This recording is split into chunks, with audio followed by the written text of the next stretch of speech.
Suffolk City School Board will come to order.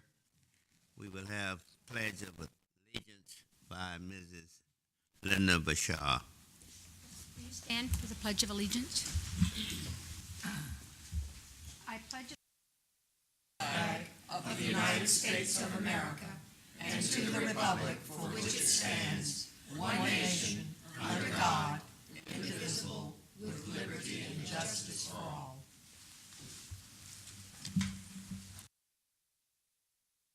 Thank you, Mrs. Bouchard. We'll now have the certificate of the closed meeting by Resolution Mr. of Waller. certification of the closed meeting of July 12, 2018 pursuant to Section 2.2-3712 of the Code of Virginia 1950 as amended. So move. Second. Board members will please vote.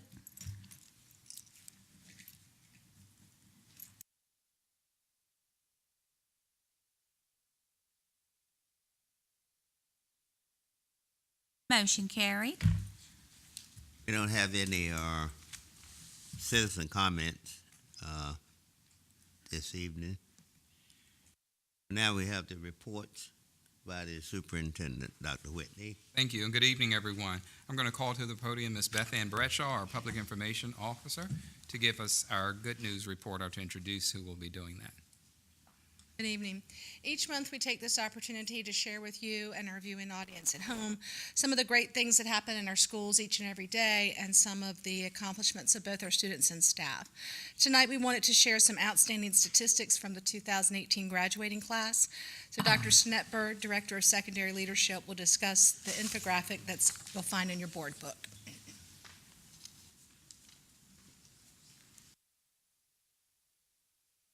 Thank you, and greetings, Chairman Copeland, Vice Chair Byrum, members of the school board, Dr. Whitney, and viewing guests.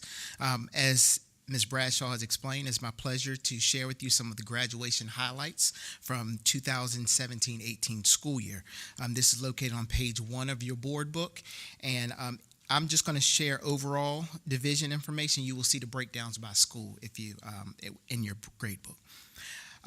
We had 903 graduates this year. They earned over $11.5 million in scholarships. Our students received 1,385 industry credentials were earned. Over 62,000 community service hours were earned by our seniors. On August 1st, we will have our summer graduation in which we anticipate 22 graduates.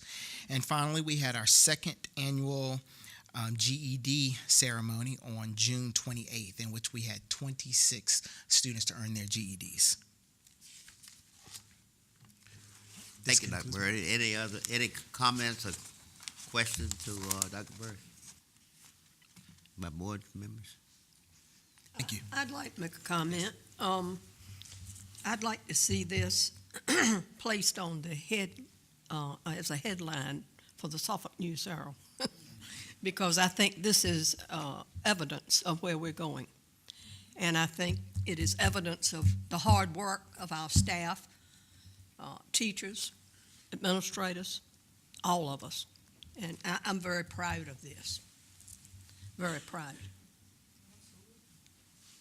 Any other comments? Thank you, Dr. Byrd. Thank you. And the only other item that we have as far as the superintendent's report, if you'll turn to page 3, we have a special events calendar. As many of you are aware, we have the Virginia School Board Association Conference on Education, July 17th. Our administrative team will have our retreat July 31st through August 2nd. High school summer graduation that Dr. Byrd alluded to earlier is August 1st. New teacher breakfast August 20th. And of course, the first day of school, September 4th. On September 30th, we would like to have the dedication of Florence Bowser and Colonel Fred Cherry Middle School. September 30th, we'll have one of those beginning at 1, special ceremony and then touring the school, and then we'll have the other one at 4 o'clock on that same day, September 30th, if that date does not present any problems for anyone. You said the first one was 1? 1 o'clock, yes, ma'am. And that would be which school? We haven't decided which will be first. One is 1 o'clock and one is 4 o'clock. Correct. Okay. Yes. September 30th. What day of the week is that? That's a Sunday, right?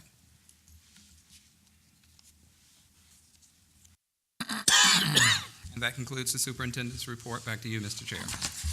Thank you, Dr. Whitney. Now we have the consent agenda. Will you look at the consent agenda and see if you have any items that you'd like to have discussed, or you'd like to approve the consent agenda as written? Is there any concern about the cost per student for that field trip to New Orleans? It has not been presented to me as far as it being a concern. If so, generally, we do attempt to help students.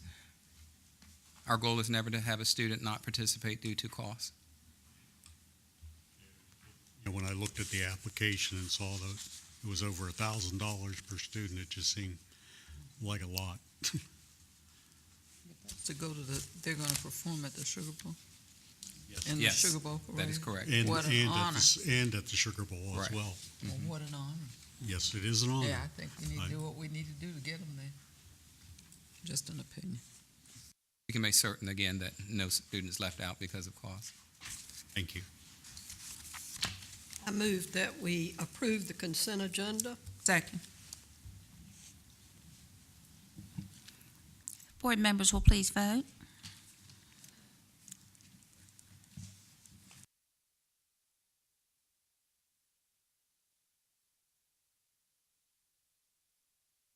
Motion carried.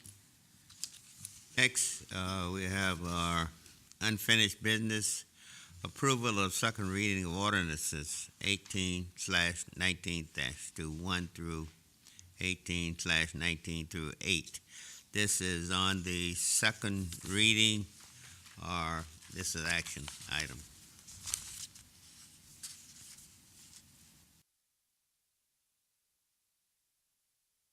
Ready for motion? I move that we approve the changes in ordinance 18/9 through 9-1 through 18/9-8. Second. Board members will please vote.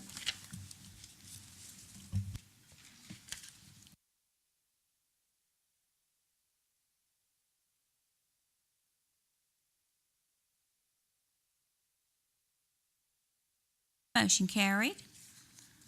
Next item would be the new business. Excuse me, sir. Under unfinished business, is there any update on the request that we had last month from the parent about part-time enrollment? We have submitted the staff and I have submitted a recommendation as well as alternatives to the sub-policy committee. I believe they're meeting next week, so it will be at our next board meeting that, if indeed that's the route that they take. Thank you. Any other questions? All right. New business, no action required on the first reading, however. We have four ordinances for your reading. We will take action on it next board meeting if it's the consent of the board. We're going to get any more information on the emergency plans that we talked about last. Crisis plan? Yes, we talked about having that presented during our vision planning session, so it'll be at the next board meeting. Before before it gets final, right? Yes. Good. And the board members? Dr. Whitney, is the vision planning session open to anyone who wants to attend? Yes.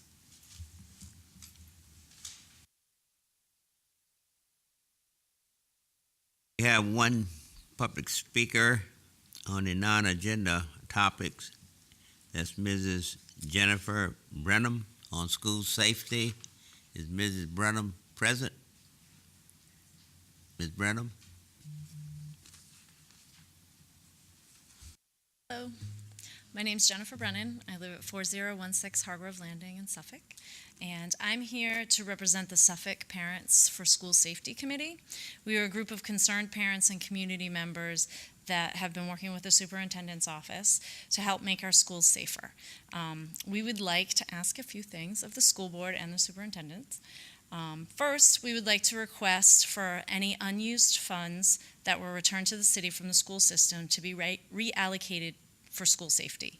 Specifically, we would like to be able to get the Raptor ID swipe system into all of our schools.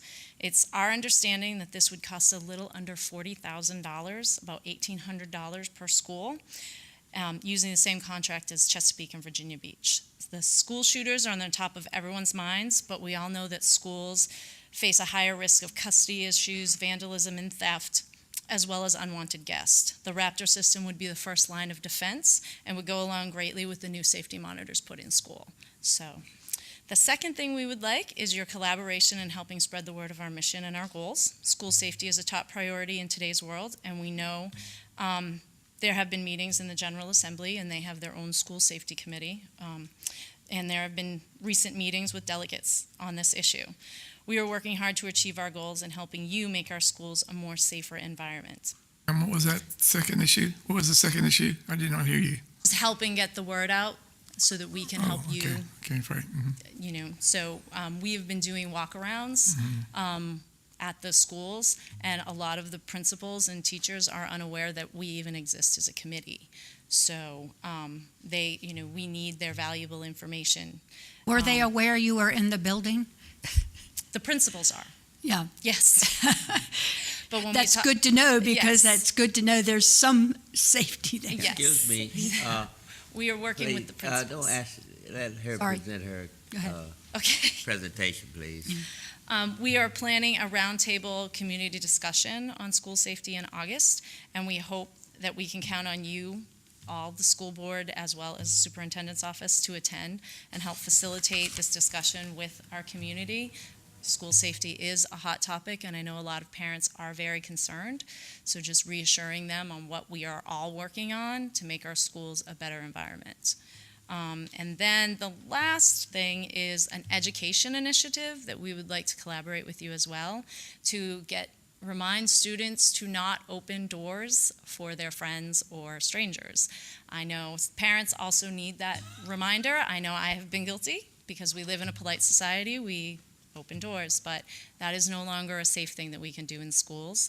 And when we hear situations where students are opening schools and just letting people walk freely through their schools, that is something that we need to collaborate on to stop. So that is, I hope to hear from you, and so that we can work together. Ms. Brenham, we'll take these concerns of the safety committee and pass them over to the superintendent. Yes, we have been working with the and he superintendent. will, in turn, inform us of his recommendations, he and his staff, pertaining your request. Okay. We appreciate your committed interest, Iowa, because in this day and time, you can't be overly careful with safety. Thank you. Also, I would like to thank you for your interest also, because you could just as easily be a community member who just complained, why aren't our schools safe? Why aren't we doing something about it? But you're actually doing something about it in order to help this move forward. And thank you very much for that. Thank you again. Okay. Now we have business by board members. Saving mine for the retreat. So I don't have anything tonight. Next.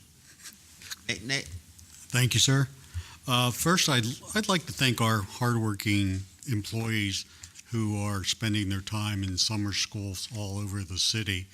I've been volunteering again at Lee program, and the amount of people that have given up 5 weeks of their summer is really amazing that they do it, and they come to work and they come prepared every day.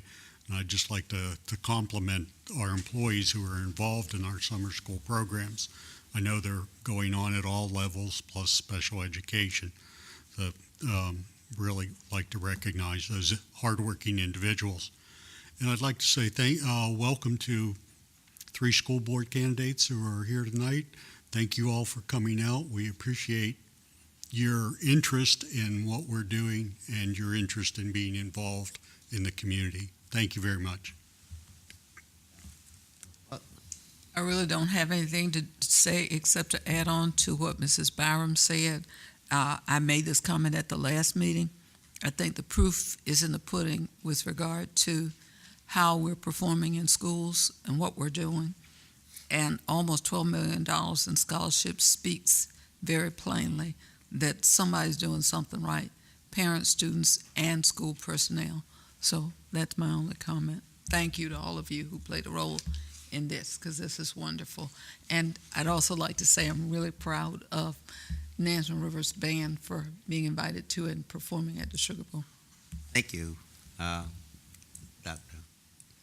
I'd like to commend all 3 high schools and the principals, as well as their staff, students, and parents, and the programs that they offered to promote their academic goals, and that would be Kings Fork offered the IB program, and if you saw, they had the highest rate of graduation that they've ever had there. Lakeland offered the biomedical program, and they were the white coats, from what I understand, a new program that's just come on board. And Nansemond River offered the Lead the Way Project, Lead the Way, which is a science and math program. All college-bound students were prepared in these specific areas prior to what we achieved in those areas. Thank the principals, students, and staff for their help there. Thank you. Thank you, Mike. Next, we have I would like, Bouchard. yes, sir. I would like to take a couple of moments to tell you about a subject which is really dear to my heart. As I'm a member of WHRO, also I'm the representative from the school on the board of WHRO, and in my monthly Dimensions magazine, there's an article. It's short, but I would like to read it to you because it's, to me, is one of the most important things to me on this board. It's called "What? You're Not Going to College?" For years, the question asked of many high school youth is, "Where are you going to college?" Though that is an important question, there is another important piece to the career puzzle missing. Not all rewarding careers need a college education. WHRO recognizes we must help to change the "where are you going to college" paradigm to embrace and include rewarding and well-paid career options that are often overlooked. Middle skill jobs. To help shift this paradigm, WHRO is part of a national initiative funded by the Corporation for Public Broadcasting called American Graduate, Getting to Work. The intent is to foster community partnerships and connections and bring awareness to opportunities that will lead to gainful employment in local, high-demand, middle-skill jobs. Studies show that many students' skills and interests are better matched for jobs in what are called skilled trades. These jobs require specialized training and certification and are often in areas that combine industry-specific knowledge and hands-on training. This bodes well for students and young adults for several reasons. Certification training can start in high school. We're doing all of this here, by the way. Take as little as 2 years. Result in zero debt. This is one of my favorite things. Or significantly less debt as compared to a 4-year degree. Offer individuals a competitive salary immediately upon entering the workforce. According to the National Skills Coalition, middle skills jobs make up the largest part of the labor market in the United States and in each of the 50 states. These fields cover occupations such as medical assistants, telecommunication technicians, and maritime workers. Additionally, as baby boomers make up the majority of skilled trade workers, their retirement, I'm one of those, presents a future shortage and a possible crisis for many employers. This is good news for youth looking for in-demand careers. There is also an economic reason to promote pathways to these jobs, to attract businesses. Having a trained and ready workforce is crucial for business and economic development. By providing high school youth with access to career options and the necessary training, the up-and-coming workforce can be better prepared to fill jobs of today and the future. Along with college preparation, this includes access to technical education and internships and building relationships with local industries, businesses, and community colleges. Making high school education relevant to students can help them realize the value of staying in school and serve as motivation for graduation, American graduate getting to work. And I promise the next time we have a school board meeting, I won't make comments. But this is, I think, very, very, very important, and we're doing this in Suffolk Public Schools, and I'm hoping that this will continue because you can make a heck of a lot of money if you go to work right out of high school, if you get the proper certifications. Thank you. Thank you, Ms. Bouchard. Well taken. I'll say ditto.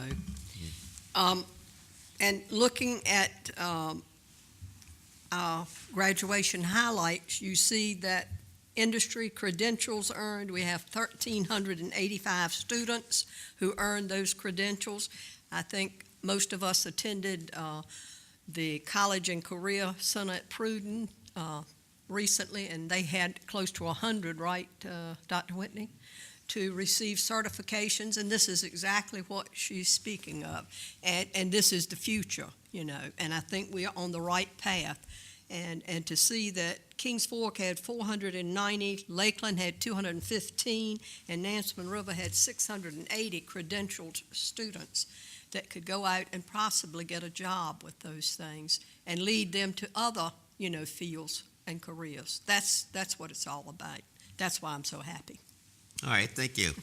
We appreciate the comments from the various board members. Now we'll have action on the closed meeting items. Ms. Byrum, personnel report. Yes, sir. I recommend that we approve the personnel report. Second.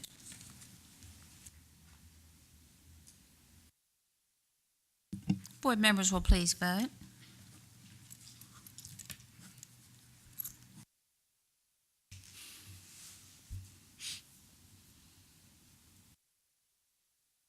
Motion carried.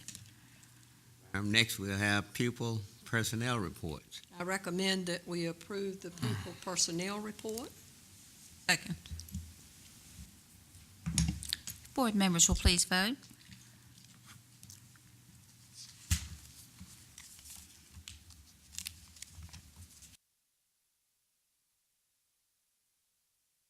Motion carried. Thank all of you for coming out this evening, and we hope that we didn't disappoint you by our time element, but we now stand adjourned.